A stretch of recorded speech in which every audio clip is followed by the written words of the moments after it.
Hello and welcome to the video. I'm Jim at the Mower and today we're changing the air filter on a Kawasaki FR691V.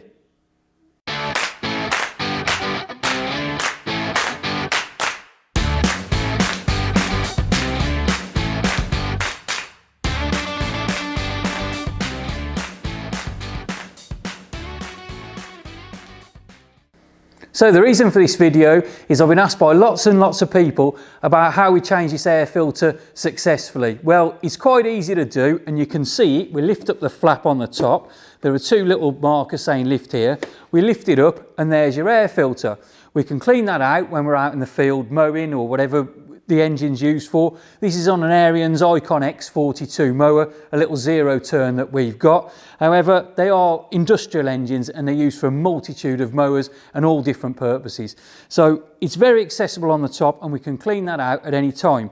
But if you want to change the air filter on there, end of the season, every 6 months, whatever you do, whenever you do it, you take this out and you pull the air filter off.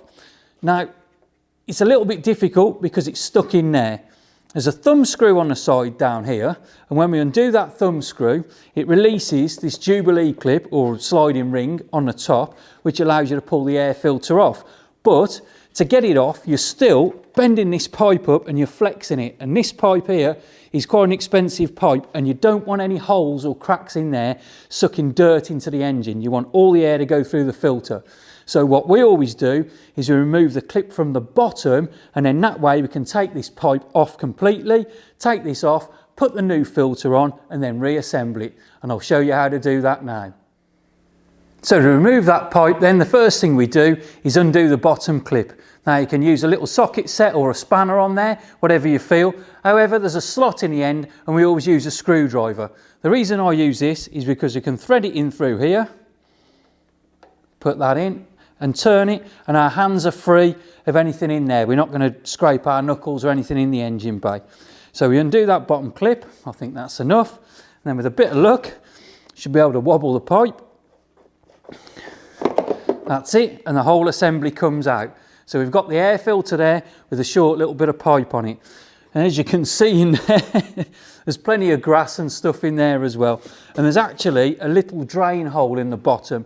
So if water does get into here, it can drain out through the bottom and keep everything dry. Because if these filters get wet, they don't work very well at all. Now, next then, to get the actual filter off itself, we use a thumb screw. And we just turn that one round. That makes it easy.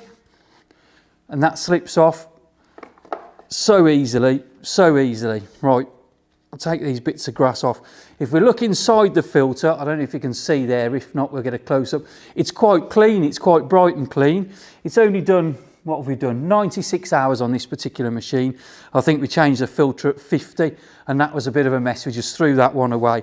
This one, because it's quite clean, I can blow this out with an air hose from the inside out and we can pop that up on the shelf, and then we know if we ever have a problem with the machine or the air filter gets wet or somebody puts some liquid on it, whatever happens, we know we've got one on the shelf that was working when we took it off and it's just been cleaned. But for now, we'll put a brand new one on.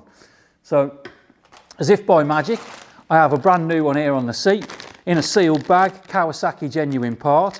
Now the part number for the filter element is 11013 and then a dash and then 0752. We'll get a good picture of that for you to see. And it's not just for use in this engine here, the FR691V, it's for use in lots of Kawasaki engines throughout the industrial engine range. So it's a really common part, you should be able to source it quite easily. Now they come in a nice little sealed bag. There's a, there you go, a little seal on the top.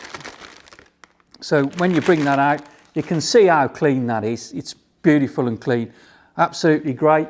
And we'll hold that next to the other one and you can see the difference in there markedly, how grey and dirty that is. But it's not excessively used, it's still clean on the inside, so that's good to sit on the shelf just as a go-to.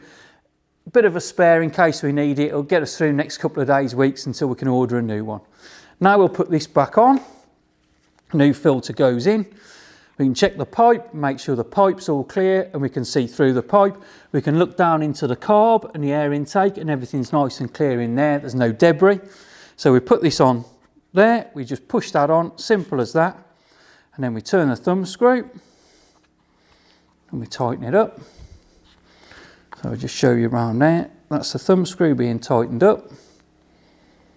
So that's done. That's on there really tight.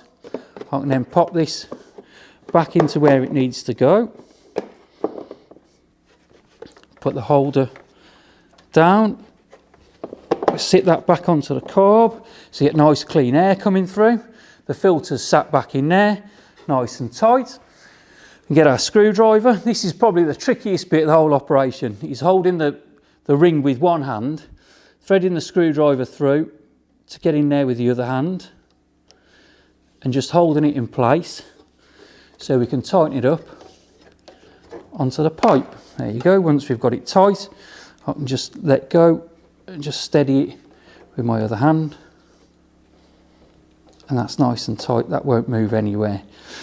You don't want to do these up too tight. They need to be tight to get a good seal, but not too tight as to crack the pipe, because any small cracks in there lets debris through and we don't really want that. So that's that. Everything's sat in the housing as it should. It's all done. We can put the lid down, and that's that. All job done and finished. Hey, so how quick and easy was that then? There's one thing I did forget to mention though, and that's when you've changed an air filter or an oil filter or anything, it's always good to keep a record of it.